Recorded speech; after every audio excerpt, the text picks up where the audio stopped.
Junta-se a este jornal Mário Nogueira, secretário-geral da FENPROF. Muito boa tarde e obrigada pela sua disponibilidade. Peço-lhe uma reação a esta decisão do Governo. O ano letivo é interrompido, não há aulas à distância. Pergunto-lhe se não há capacidade para aulas online. Olá, boa tarde.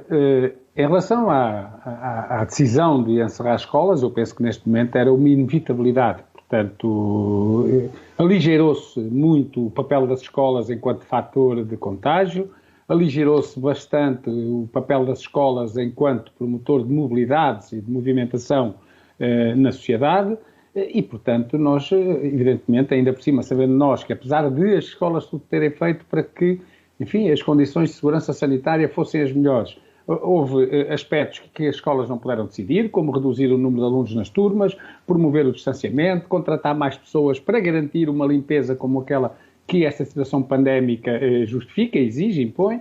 Os testes não se realizaram e, portanto, mesmo perante situações de infecção, por norma, não eram testados os colegas, quando eram alunos, ou os professores, ou seja, os contactos próximos não eram testados e, portanto, ficavam muitas das situações... e não eram testados, e voltavam passado 14 dias, é isso? E, em alguns casos, não. Na maior parte dos casos, ficavam nas turmas e o que era dito aos pais e aos próprios professores era que estivessem vigilantes a eventuais sintomas. Ora, os assintomáticos poderiam estar infectados e não tinham sintomas e, portanto, não eram detectados.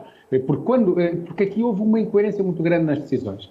Nós tivemos situações em que, por exemplo, um aluno infectado deu origem a uma turma inteira de quarentena, aos professores dessa turma e a todos os alunos das turmas desses professores, e tivemos casos em que, por exemplo, perante meia dúzia de casos de infecção numa turma, até o próprio irmão de um aluno infectado mantinha-se em atividade presencial na turma do lado e em que ninguém foi testada, toda a gente ficou e continuou a restante turma, os que não foram detectados de infecção, portanto não tinham sintomas, não é? Na turma, e portanto eu não posso dizer qual era a solução, porque não sou técnico de saúde Sim, pública. mas o Mário Nogueira alertou as autoridades de saúde para esse tipo de situação, tendo em conta que está em causa exatamente a cadeia de transmissão? Exatamente, desde julho. Começámos em julho, quando vimos as orientações para a organização deste ano letivo a afirmar que não estavam criadas as condições.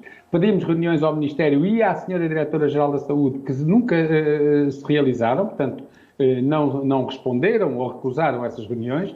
Em setembro voltámos a colocar as questões antes do ano letivo iniciar-se, pedindo que fosse feito um rastreio nacional, como fizeram as regiões autónomas, como fizeram algumas câmaras, mas que o Governo recusou, não fez aqui na parte do continente. Depois sempre fomos alertando pedimos, aliás, informação sobre qual era a situação que as escolas estavam a viver, foi-nos sempre recusada, não deram essa informação. Nós mesmos começámos a fazer um levantamento e chegámos confirmadamente, porque eram muitas mais as situações que nos chegavam, mas os que pudemos confirmar a 1077 escolas com casos de Covid, fomos sempre alertando para a necessidade de serem tomadas medidas que não foram e que, portanto, era inevitável que nós chegaríamos a este ponto mais tarde ou mais cedo. Aliás, em setembro nós dissemos, perante as condições em que as escolas vão funcionar, e eu repito, as escolas, as direções das escolas, os professores, as famílias, os funcionários das escolas, tudo fizeram dentro daquilo que era a possibilidade de ser feito e que tinham competência para tal, e nós dissemos, isto é uma questão de tempo porque vai acontecer. Mário Nogueira, e com 1067 escolas com casos Covid, o Primeiro-Ministro insiste que as escolas são seguras e não é propriamente um local de contágio e de propagação do vírus. Eu pergunto-lhe, perante esta afirmação do Primeiro-Ministro, qual é a sua reação? Eu, como digo, nós encontramos, nós confirmamos esses 1077 escolas onde passou a Covid, nos casos surtos, noutros casos isolados, mas não testados nos restantes. Mas eu diria que mais do que esse número que nós detectamos, está, por exemplo, o estudo que a Faculdade de Ciências da Universidade de Lisboa revelou agora, nestes últimos dias, e que vem até esta segunda-feira, dia 18, penso que é a última data desse estudo, e em que constata que neste momento o grupo etário onde o aumento do contágio se está a dar de uma forma mais acelerada é o grupo etário dos 6 aos 10 anos e depois dos 13 aos 18. e que o grupo onde existe o maior número de infecções é o dos 18 aos 24, ou seja, estamos a falar na idade escolar. E, portanto, isto já não é, digamos, a convicção ou o que parece ter acontecido perante determinados números. Não, há um estudo feito com base científica por cientistas, alguns deles dos que trabalham. E sabe quantas pessoas é que, do universo escolar, sabe quantas pessoas é que estão infectadas? Neste momento não temos esse número, como é evidente, porque estamos à espera... De acordo com os últimos dados que possa dispor. Sim.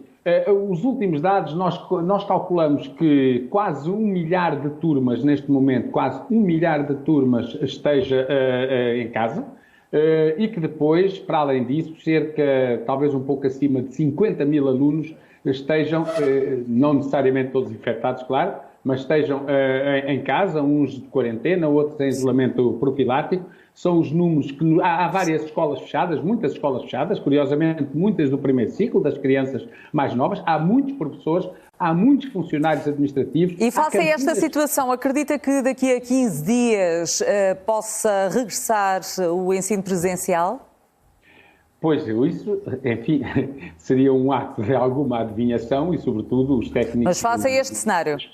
Eu penso que, minha opinião, não é assim, de quem só acompanha isto, como nós todos temos acompanhado, acho que é muito complicado, acho que é muito difícil. E se não for possível, agora interrompeu-se o ano letivo, não há aulas online, daqui a 15 dias defende as aulas online? É possível? Eu penso que, seja como for, bem, daqui a 15 dias, por aquilo que nós sempre ouvimos, e eu gosto muito de ouvir o Dr. Silva Graça, que é RTP por norma e leva, eu penso que daqui a 15 dias nós estamos a ter o número de mortes correspondente aos casos que hoje tivemos, não é? E nestes dias temos tido, e que são muito elevados, não é? E provavelmente não conseguiremos baixar da maneira que, ainda por cima, tal estirpe inglesa prevalecer. E, portanto, eu penso que o que tem que acontecer é que 15 dias são 15 dias, enfim, as interrupções letivas às vezes são de 15 dias, é possível ajustar o calendário escolar e compensar estes 15 dias. A partir daqui começa a ser uma situação muito mais complicada, ainda mais se nos lembrarmos que estamos a viver um ano letivo, que é um ano letivo que abriu sobre um conjunto de déficits que o ano passado foram acumulados naqueles 3 meses de ensino à distância e que ainda por cima foi um ano letivo que, pela forma como decorreu o primeiro período, com, há pouco dizíamos, as turmas em casa, ou parte das turmas em casa, com professores a terem que ficar em casa de quarentena, são substituídos, depois voltam, não decorreu da forma que seria normal, quanto mais para recuperar os déficits. Portanto, nós estamos hoje numa situação muito complicada e, portanto, aquilo que eu acho que nestes 15 dias tem que acontecer é o Ministério da Educação tem que preparar o pós os 15 dias, ou seja, não podemos chegar ao 15º dia e o Ministério da Educação ir pensar o que é que se faz no dia seguinte. E assim se espera. E assim se espera. Muito obrigada, Mário Nogueira, pela sua disponibilidade em ter estado connosco em direto aqui na RTP3. Muito obrigada, boa tarde.